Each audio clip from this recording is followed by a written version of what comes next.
Hello, Michael here.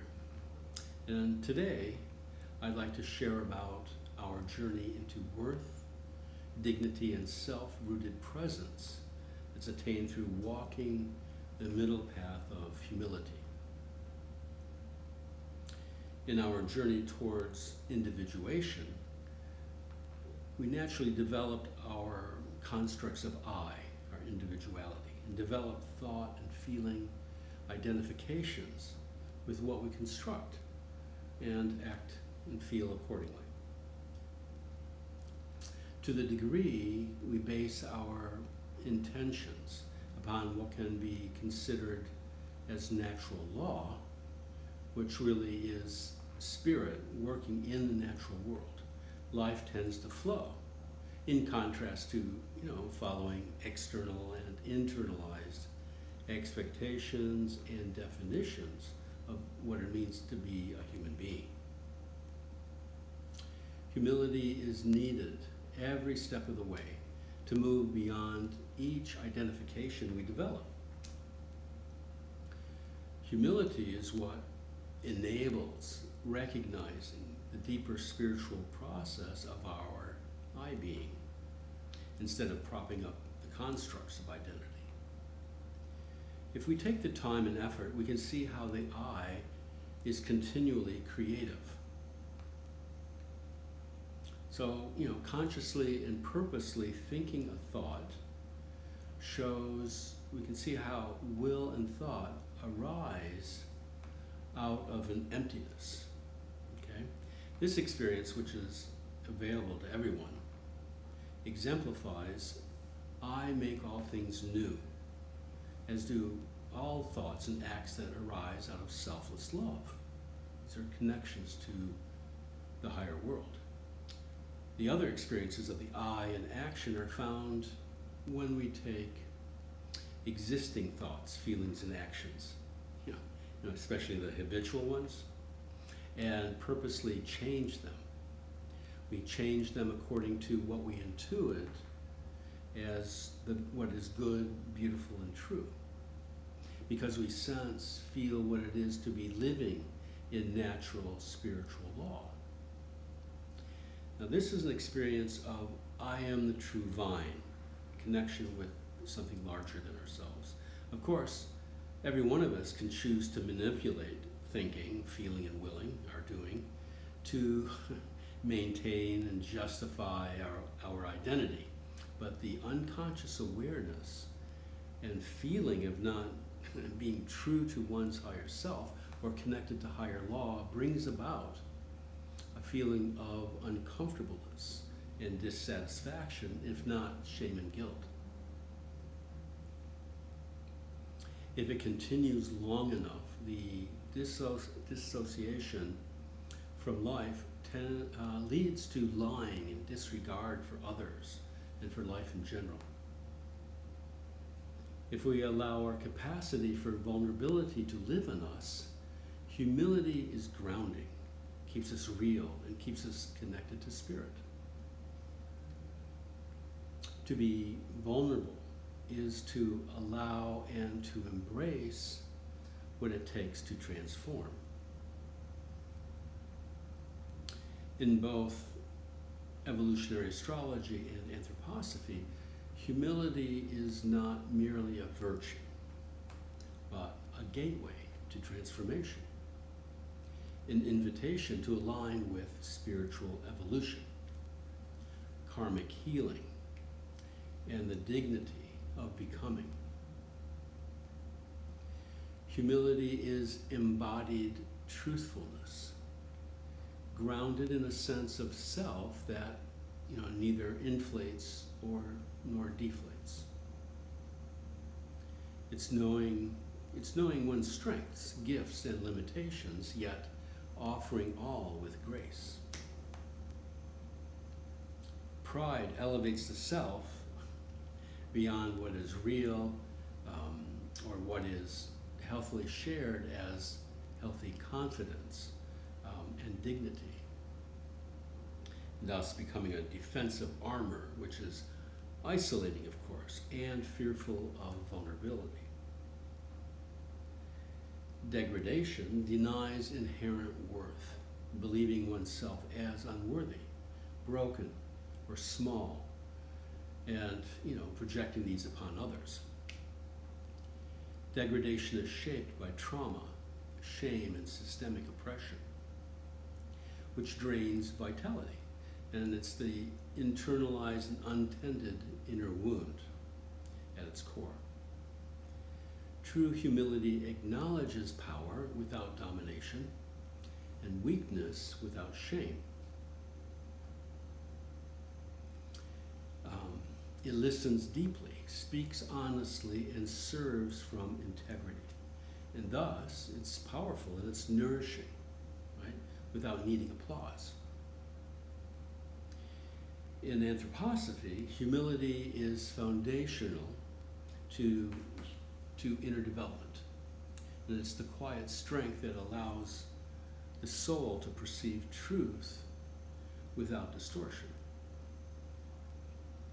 Steiner, he emphasized that spiritual knowledge must be approached with reverence, not pride. Every stream will say this, right? He described key aspects making humility as a prerequisite for spiritual perception. Steiner taught that clairvoyant insight and moral intuition arise not from ambition, but from moral, meaning self-determined and generated, purification and selflessness. And this creates a mood, okay, the inner mood of reverence, okay, inner attitude of this reverent mood akin to devotion. And it opens the heart to the spiritual world. Without it, the seeker, we all risk illusion or egotism. Now, anthroposophy, in talking about humility and service, it encourages educators, healers, and artists, but all people really, to act as vessels for higher wisdom, not as originators, but as servants of the good. In this light, humility is not a weakness. It is the strength to surrender ego and become a co-worker with spiritual forces. In evolutionary astrology, EA, humility is often the karmic medicine, the antidote to karmic patterns that are, rooted in pride, control, or spiritual bypassing. It plays a vital role in the journey of the soul. Humility as soul medicine is not passive. It's the soul's active choice to evolve. Now, it manifests as releasing karmic pride and, our connection, not connection, but our, what am I trying to say? Our holding on to, the pride and the comfort zones, and serving unfamiliar values and archetypes, and opening to discomfort, and ambiguity and grace, those fun things. EA views Pluto as a symbol of the soul's deepest evolutionary intentions. Humility arises when we confront our shadow natures and choose growth over defense. The South Lunar Node represents past life habits. Humility is required to release identification to old roles, talents, or entitlements that no longer serve. Moving toward the North Node demands humble effort, vulnerability, and surrender. The soul must learn new ways of being, and this often comes through, as we all know, discomfort and loss of control. Both in anthroposophy and EA, you can see humility as a portal, a doorway to grace, and it's the soil in which grace grows.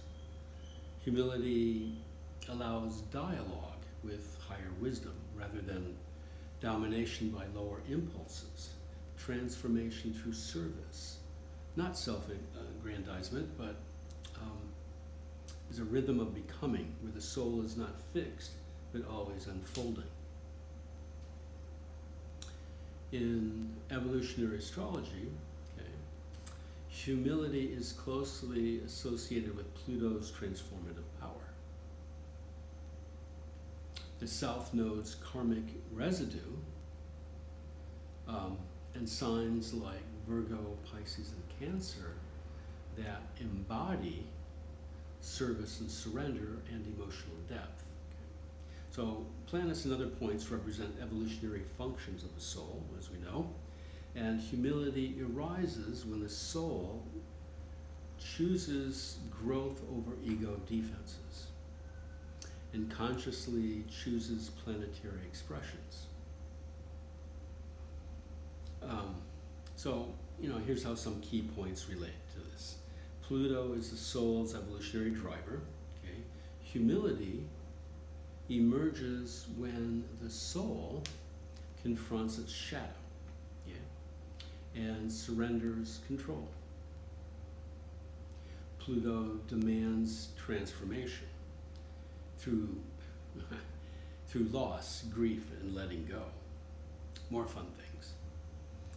Now the South Node, the lunar node, shows past life patterns.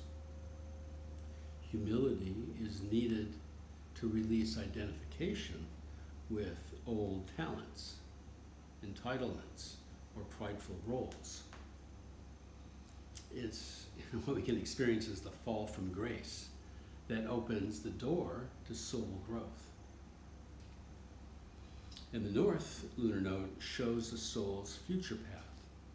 Often unfamiliar and uncomfortable, it requires vulnerability and humility to walk toward new karmic lessons and destiny.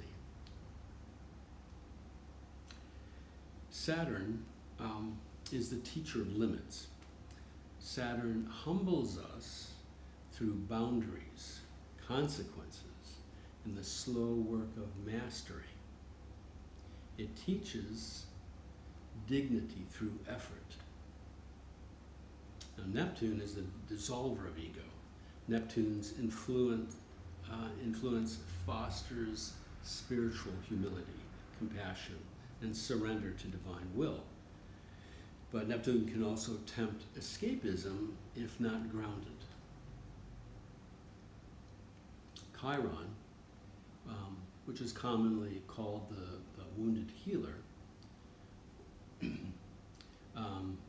shows humility is the medicine that transforms personal pain into collective service. It's out of personal pain, that we turn, that is turned into wisdom and compassion. Now on my website, midnightpoint.com, you'll find my blog on humility, which shows the zodiac signs most aligned with humility. In EA, humility is not a personality trait. It's an evolutionary choice to release karmic pride and embrace vulnerability. To serve rather than dominate, and to learn through discomfort, not entitlement. Now this makes humility a very dynamic, active force. It's especially relevant if, in mentoring, storytelling, and spiritual guidance.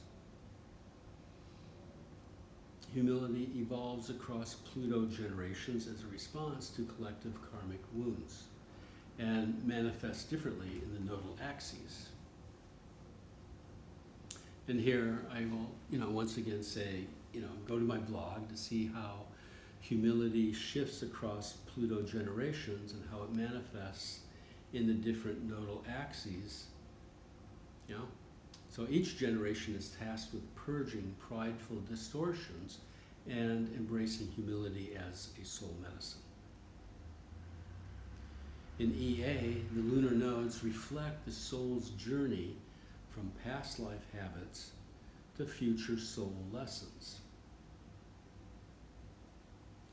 Humility is the bridge between these poles, right? Humility is an act of surrender, service, and transformation.